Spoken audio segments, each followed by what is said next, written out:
दोस्तों, कैसे हैं आप। आशा करती हूँ आप रोज़ की तरह स्वस्थ होंगे, मस्त होंगे, प्रसन्न होंगे।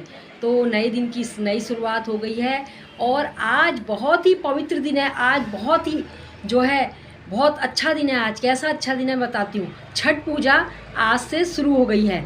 आज चतुर्थी को छठ पूजा का पहला दिन है जो बिहार में बहुत धूमधाम से मनाया जाता है। इसके साथ साथ ये अब और प्रांतों में भी मनाया जा रहा है क्योंकि यह सुहागिनों का व्रत है, अपनी मनोकामनाओं को पूर्ण करने का व्रत है और छठी मैया यानी कि सूर्य देवता का व्रत है।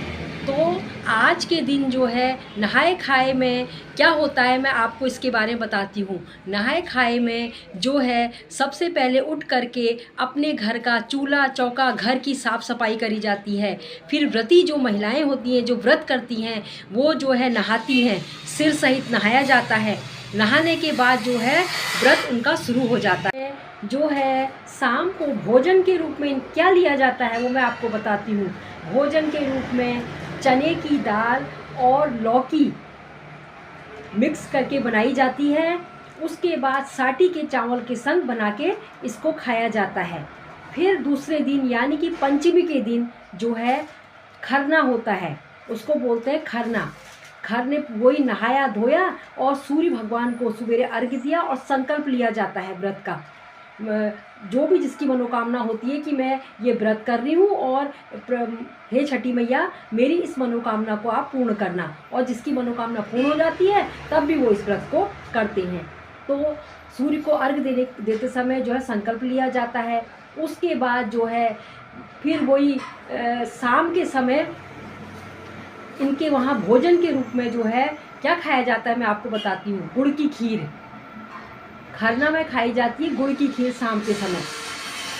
फिर आ गया आपका तीसरा दिन यानी कि षष्ठी के दिन। षष्ठी के दिन नहा धो करके सुबेरे जो है साफ सफाई करके जो है पकवान बनाए जाते हैं और फल की टोकरी में 6 प्रकार के 7 प्रकार के अलग अलग प्रकार के फल रखे जाते हैं। गन्ना रखा जाता है और घाटों में ठेकुआ भी रखा जाता है। इनके यहाँ ठेकुआ एक चीज़ होती है वो भी रखा जाता है। और शाम को घाट में जाते हैं जहाँ इनका पानी का घाट होता है। और षष्ठी के दिन जो है छठी मैया को डूबते हुए सूर्य को अर्घ्य दिया जाता है। जिस समय सूर्य डूबने की तैयारी में होता है, अस्त होने को होता है, तो उस समय जो है महिलाएं पानी में खड़े होकर के अर्घ्य प्रदान करती हैं और वहाँ पर पूजा पाठ वगैरह करी जाती है। उसके बाद उन सब चीज़ को लेकर के अपने घर में आती हैं।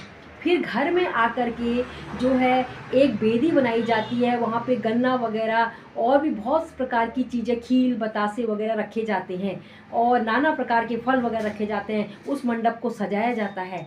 सजाने के बाद वहाँ पे घर में भी आके पूजा अर्चना की जाती है। उसके बाद जो है रात भर जो है कोई गीत वगैरह गाते हैं, अपने घर में मंगल गीत गाते हैं। जो है गीत का आयोजन होता है, मंगल गीत का आयोजन, छठी मैया के गीत गाए जाते हैं बैठ करके। फिर जो है उस दिन कोई कुछ भी निराहार रह करके व्रत किया जाता है। छठी के दिन षष्ठी होती है, खष्टी बोलते हैं जिसको। उस दिन जो है निराहार रह करके जो कि सोमवार को पड़ेगी, उस दिन जो है निराहार होकर के ये व्रत किया जाता है। फिर अगले दिन सप्तमी को फिर घाट में जाकर के महिलाएं सज धज के पूरा घाट में जाके सिंदूर वगैरह जो लगाती हैं वो लगा करके घाट में जाकर के उगते हुए सूर्य को जल देते हैं। इस तरीके से इस व्रत को करा जाता है और इसका समापन जो है सप्तमी के दिन उगते हुए सूर्य को जल देने के बाद होता है। तो गाइस, मुझको जो जानकारी थी मैंने थोड़ी सी आपको जानकारी साझा करी छठी मैया के व्रत की। ये छठी मैया का व्रत देखा जाए तो हर जगह होना चाहिए। इतना पवित्र इतना अच्छा व्रत है ये। एक बिहार में नहीं, ये सब जगह हमारा इसका व्रत होना चाहिए, लेकिन बिहार में बहुत ज़्यादा प्रसिद्ध है ये छठी मैया का व्रत। तो गाइस, इसी के संग मैं अपनी बातों को विश्राम देती हूँ। आशा करती हूँ कि आप मेरे इस वीडियो को लाइक करेंगे, शेयर करेंगे और सब्सक्राइब करेंगे।